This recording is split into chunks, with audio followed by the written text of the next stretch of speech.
Hey YouTube, it's Cutt here, and we're bringing you another one. I'm a digital artist who likes to watch movies with the people.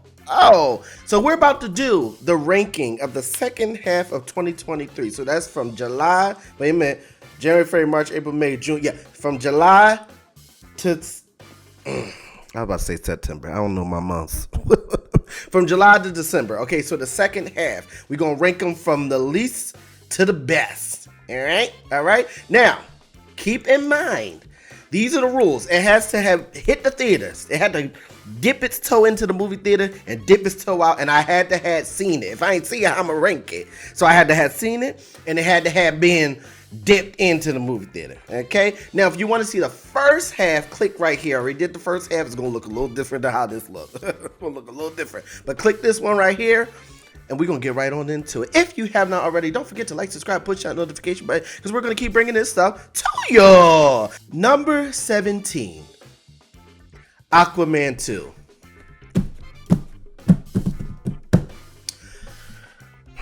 I'm glad I didn't have to pay for it. I'm just saying. Listen, Aquaman 2. Listen, the only good thing about it was Jason Momoa. He's fun. He's charismatic. He's crazy. It's fun. We love it. That's the only thing we like about. But everything else was like, what? I'm glad y'all wrapping up, DC. I'm glad y'all wrapping up because it's time to wrap this thing up. It's time to wrap it up. Moving on. Number 16. Mission Impossible Dead Reckoning Part 1. Okay, listen. I'm not a fan of Mission Impossible movies. I'm not a fan of them. But I must say, this was a pretty good movie. The action was doing it. You know, the acting was doing it. The fighting scenes was doing it. All the fun stuff was doing it. But I'm not a fan of those type of movies, so it's at the back end, and it's only because I'm not a fan. But the movie was good, so if you want to watch it, I'm sure it'll be hitting the streaming at some point. Go ahead and check it out. Number 15, The Equalizer 3. You know what? I never seen them before. So what happened was when that movie came out, I was like, you know what? I never seen 1 or 2. Let me go ahead and binge them real quick. I binged them. I was like, wow, this is pretty good. And then I was like, all right, let me go watch the third one. Really good movie. You know, Denzel Washington, great actor, as we all know. It's great to see him older and having this certain like power to him that, you know, we don't get to see in older characters. So that was really nice. It was a nice location, a nice setting. I liked the family that he started to create in the movie, but I don't know. It wasn't hitting in the same vein as some of these other movies this year, and that's why I had to rank a little lower on the list, or higher. I don't know which way you want it to be, but whatever. A little bit, up on the rankings. Number 14, Haunted Mansion. You know what? When it comes to the art, the way it looked, the design, the CGI, it wasn't too bad.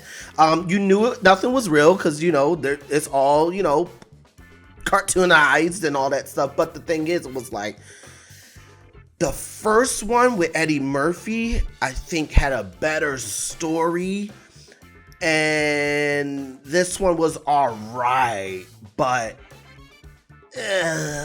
if they made another movie, I would go see it with excitement because they left it open for them to have all those characters there in a new movie. So it's definitely something I would see the second movie of, for sure. Number 13, Barbie. Now obviously wasn't into Barbie growing up. I didn't really care about Barbie. I recognize that Barbie is an icon. Like, I understand that. So when the movie was coming out, I was like, okay, whatever. Really good movie.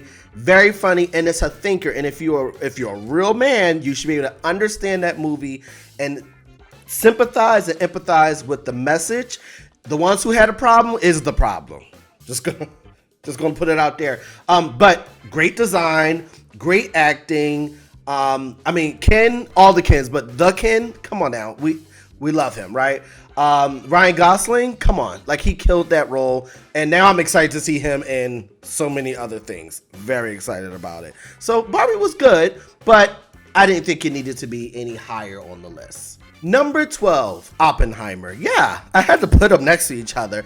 Listen, Oppenheimer was very good. It had texture. It had the cinematography. I like that it had some black and white moments. Anytime you go black and white, you already giving me everything I need. But and listen, it was, you know, we talking about historical, so it had some historical points and some, you know, facts in there. But there were some things that I thought it was going to do that it didn't do. Like, I thought we were going to see a lot more of explosions, but they did it in a unique way that I thought was clever, but I didn't know what I was hitting for. And the other issue is, come on down 3 hours. Come on, listen, 3 hours of my life is 3 hours of my life. That's why I be like in animated movies, because they be like an hour and a half and we out of here. It's like a boom, boom, and then we out. These 3 hour movies, you be like, come on now. Come on now. Number 11, The Marvels. You know what?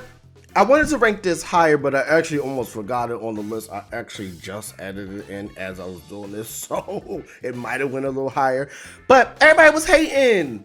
Everybody was hating on these beautiful women doing an amazing job. And I thought it was really fun, entertaining. It's not the best Marvel movie, but it's not the worst. I thought they did a great job. The action was fun, especially the fighting in the house. Like, all that stuff was like pretty good to me. I mean, I don't know. I enjoyed it. I think it's definitely like a family movie, but I don't know. People wasn't really feeling the vibes, but I definitely thought it was a pretty good movie. Now we're at the top 10 ranking. That doesn't mean it's my top 10. Now keep in mind, if you want to know my top 10 of the whole year, you're going to want to click right here. It's coming out. If it ain't out now, it's coming out very soon. But this is just the top 10 in the second half of the year.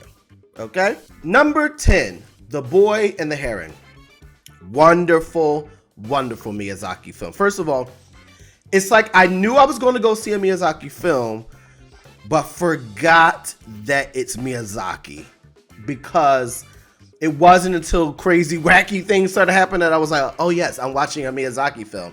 This is what we love about Miyazaki. Very beautiful film, very beautiful message.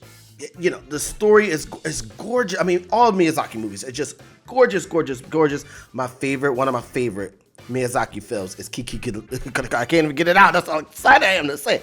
Kiki's Delivery Service is one of my favorite Miyazaki films. But this one is one day I'm gonna rank Miyazaki films, and this one would be pretty high on the list. It's very, very beautiful. I guess it's a negative. My only negative is that it wasn't until I was in the theater, as beautiful as it was to see on a big screen, I felt that this is a movie you watch under a blanket. This is a warm movie. And I realized that's what it is about Miyazaki movies. They're always very comforting and comfortable. So to watch it in a movie theater felt a little out of place for me. That's the only thing. But other than that, I'm excited to rewatch it on some type of TV, on somebody's couch, because it's going to be a very lovely experience. Number 9, Pain Hustlers. Now, I was hoping that this was going to make it on the list, but I wasn't sure if it hit the theaters, so I had to research it. From what I saw, it was in the theaters for about 2 weeks, and then it went to Netflix, so it was a Netflix to movie, back to Netflix type of situation. I'm glad, because it was a really good movie. I didn't know what was going on until I was like, oh no, it's going down. And I was like, this is a good movie. The craziness. Once they realized, oh, we can make that money with these painkillers, they started going, in. I'm like, the illegal. And it was one of those situations like, okay, just because you're sorry don't mean you still don't go to jail. Like, you might be sorry, but you still got to go to jail. And that's what this movie was about at the end. But it was really, really, really good. Great actors, great scenes, cinematography was really nice. Felt a little indie, but a little high quality at the same time. Lovely. Number 8, Blue Beetle. Yes.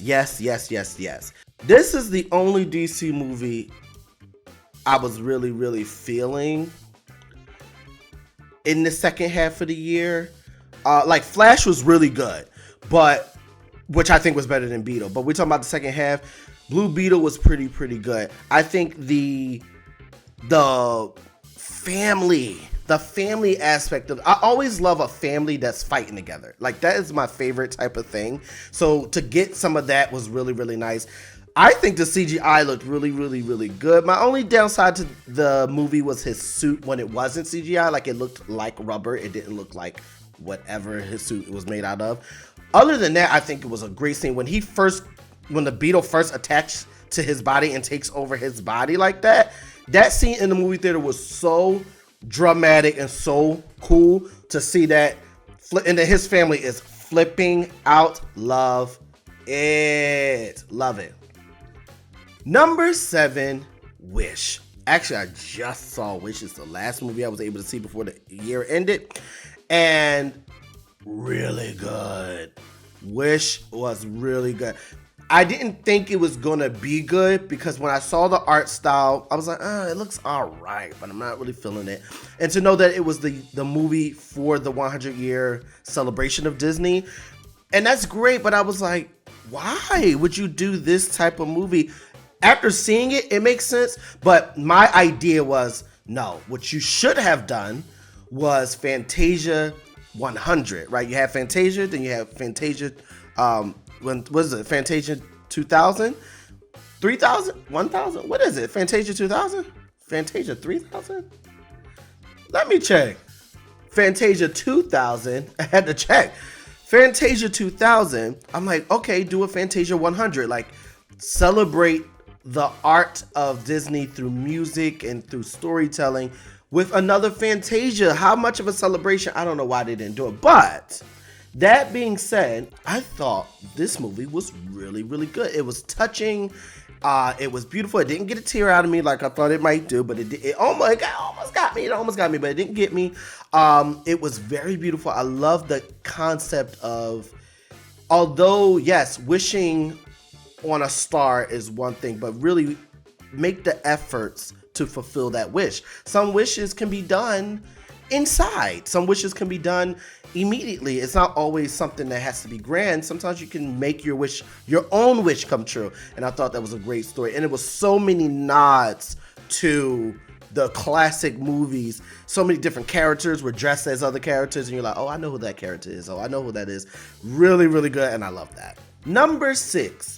Trolls Band Together. So good. So good. All the Trolls movies are so funny, so wacky, so whimsical. They're all over the place. Or like these little crazy little kids is what it feels like you're watching. Like, they're so crazy, and this was so good. And the music, because this was like, all the music was like bands or like groups, not just bands. Any group people, the music was going on.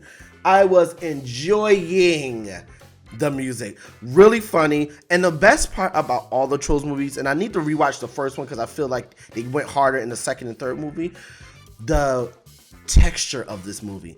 Every single thing is fabric. I love that. I love that. And they went even harder with this movie with more textures, more than just fabrics, but more textures and things. I love that concept, and I'm so glad they took it all the way. All right, we're at the 5th. Number 5, Gran Turismo.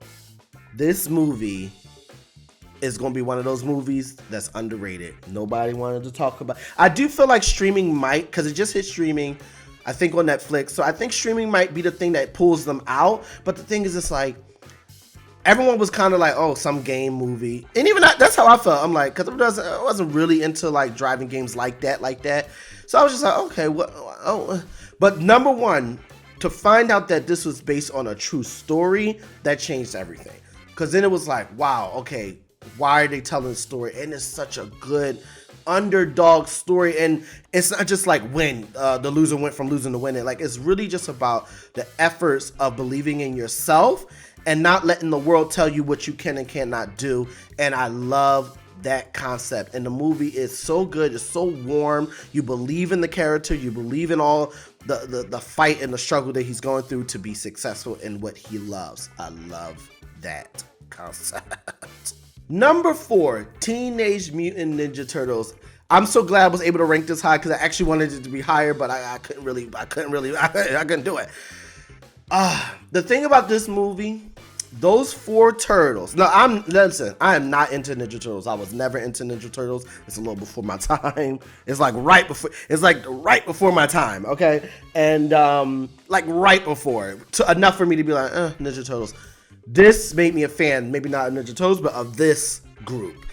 These kids they felt like actual teenagers. That's the thing. Anytime I ever seen Teenage Mutant Ninja Turtles, the teenage was removed. They were just grown men. Well, at least they felt like grown men. This was the first time I've ever said, wow, these are teenagers. They act like teenagers. They're immature, but they're cute and kind, and they're trying to figure it out, and they're trying to figure out life. They're trying to figure out their purpose. I really enjoyed that. Also, the style, they pulled a little bit of that Spider-Verse style with a really wacky twist, and I like that. I love that for us. Number 3, Wonka. I did not think that Wonka was going to be as good as it was. Not only was the music pretty good, that wasn't the best part of the movie, it just was so warm and touching and beautiful. It had a playful, and Wonka was so inspiring and has such a drive to fulfill his dreams and a eye into the future of his own life. And I love that he understood that, you know what, I may not be where I want to be, but I know I'll be where I want to be at some point if I keep on pushing. And that's exactly what Wonka did.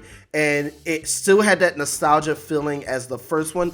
They didn't go the direction of the one with Johnny Depp, although that is a pretty good one, Charlie and the Chocolate Factory. And if you want to see the Wonkas, I'm going to point to the first one, the Willy Wonka Chocolate Factory. I did a reaction video. Definitely click this right here, and you'll definitely enjoy that, me reacting to those old movies. But to see this live version, I said live like they were animated, but this like newer version of the movie, delicious. Number 2, The Color Purple. Oh yes. Oh yes, it had to be up there. Not only was the music just phenomenal, not just the music, but the actual numbers, the dance numbers, all the stuff that was going on was absolutely amazing. Okay, but then we talking about the actors. Every single actor brought it to the table. They were like, you want me to do that? Let me show you how it's done. They put their heart in it, and it was one of those cases where you know they love the movie, you know they have passion for it, but they didn't let their passion for the movie overtake the performance. And that's really something that doesn't always happen. And I get it, because it's hard. I felt that with Little Mermaid, but maybe because it's such a bigger thing and such more pressure, that if that's something you love, there's that connection and it's hard to separate it. So I get it, but I'm glad they were able to figure that out in The Color Purple. Now, before we get into the number 1 spot, let's do some honorable mentions. The first honorable mention is Napoleon.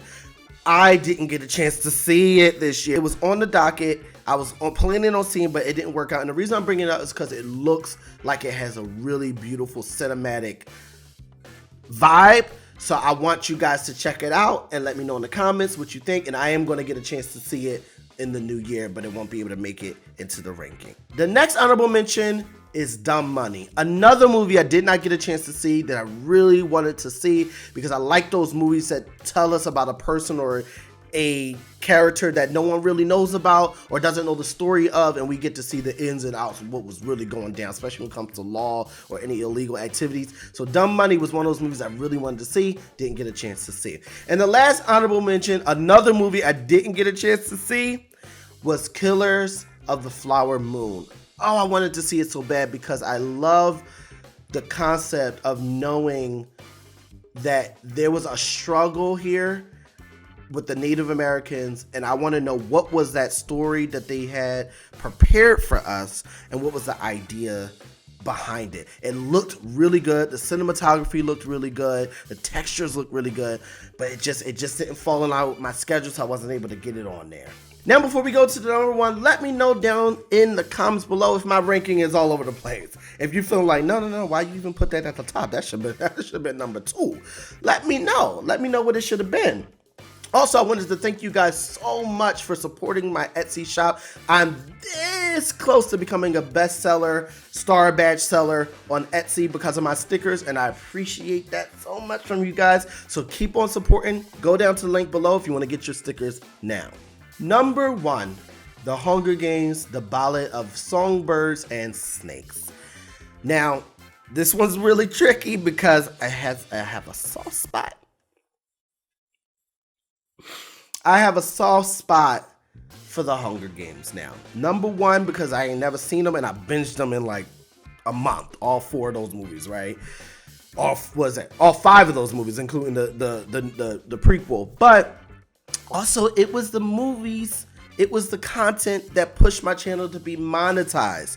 So I have such a strong connection because I will always think, wow, what was the thing that pushed it over? Hunger Games. So that's an exciting thing. But all that aside, it was actually a phenomenal movie. It really was so good.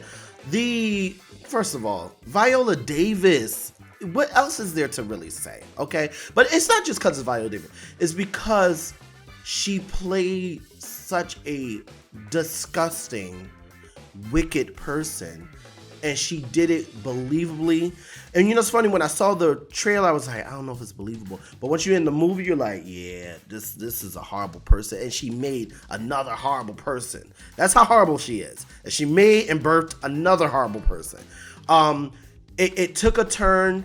The movie was so good. All the crazy stuff with the snakes, all the crazy things with the betrayal. It was a lot of stuff going on, and I think that was a great movie, and I hope people got the credit that they needed, and hope they get the awards that they need to get in the new year. Very excited about that. Hope you guys enjoyed the movies. Hope you guys enjoyed my ranking. If you have not already, don't forget to like, subscribe, push that notification button, because we're going to keep bringing this stuff to you. That's it. I am honored to introduce to you the creator of the Hunger Games themselves. What are you doing? I know you're not about to leave. It's mad buttons down there. You ain't pushed on one of them. You better subscribe to my channel. See you soon. Ceremony in which we choose 2 children from each district to fight to the death in the Hunger Games. From District 12, Lucy Gray Baird.